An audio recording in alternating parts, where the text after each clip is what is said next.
Warning: some viewers may find the following video disturbing. Viewer discretion is advised. This one comes to us from InsideEdition.com.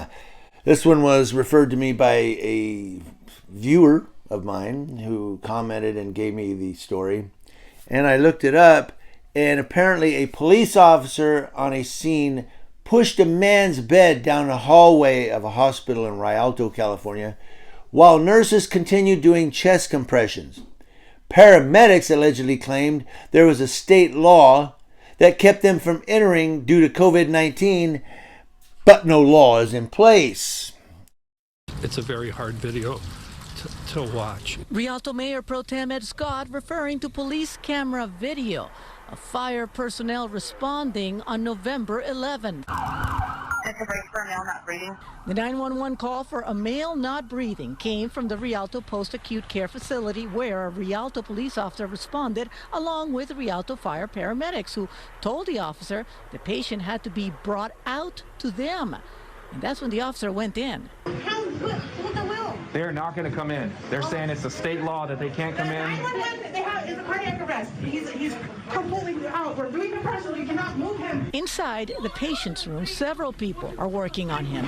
Move it. Turn it. The bed has no wheels, so they're not able to move him, and the officer jumps into action. Someone get up there to help her steer it, and I can push it. They push the patient out the door of the facility to the waiting firefighters, who eventually do transport the man to the hospital.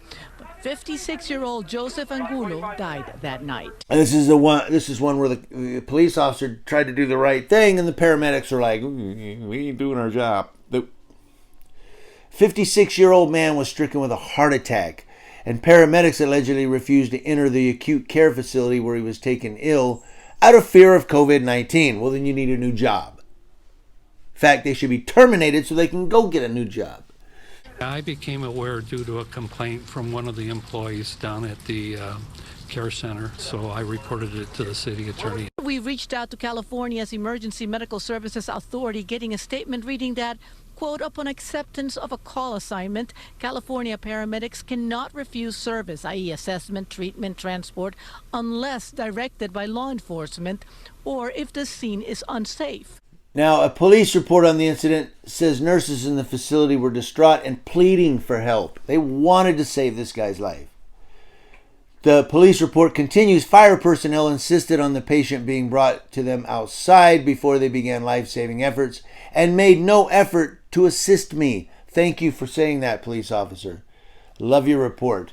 Paramedics allegedly claim there's a state law that kept them from entering, but no law is in place. However, according to reports, there was an outdated memo that circulated more than a year ago when the height of the pandemic broke out, advising paramedics to minimize their exposure to COVID-19. That doesn't mean you don't go into a facility to help a guy who's having a heart attack. It's a code 3, code blue. But we were also directed to this memo from the San Bernardino County Fire Chiefs Association. It outlines best practices for long-term care facilities like the Post-Acute Care Center, including that dispatch centers request facilities to move patients to the door or outside. Still, the memo is dated April of 2020, over a year ago, and we asked if the city had any similar guidance. To my understanding, there may have been something in the very beginning, but currently there is not.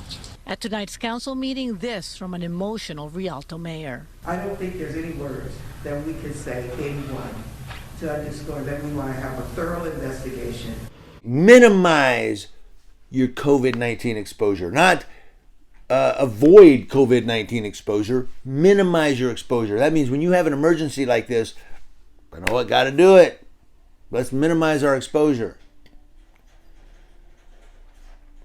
Deputy Mayor Ed Scott told Inside Edition, I frankly was appalled.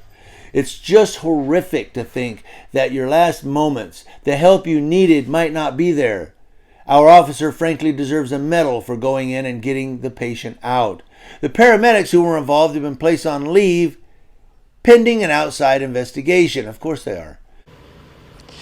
Rialto Fire Department's acting chief, Brian Park, also issuing a statement reading in part, the department personnel under investigation have already been placed on leave pending an independent third-party investigation that is in progress. He also went on to thank the police officer and the nurses for what he describes as their heroic actions. Joseph Angulo, 56 years old, is the man you saw in the video. He did die, and his family is aware of what happened. We have yet to hear from them. The family needs to sue them for everything they've got.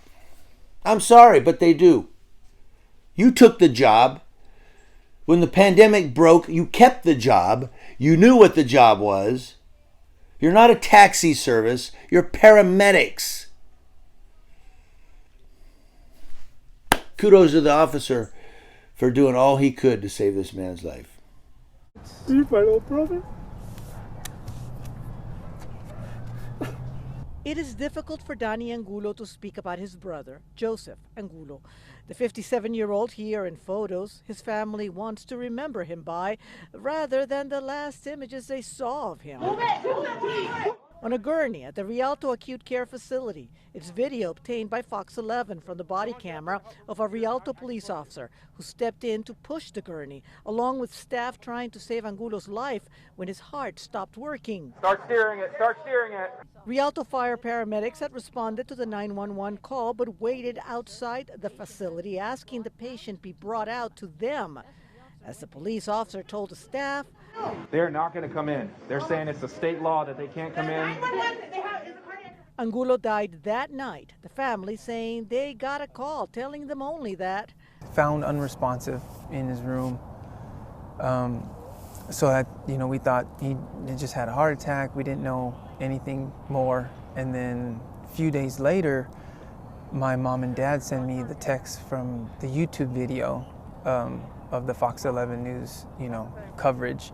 It was very shocking. Very shocking to see it. Is there anything you would like to say about what you saw? Definitely like to thank the officer and the staff at the facility for what was seen on the news broadcast. That they really stepped up.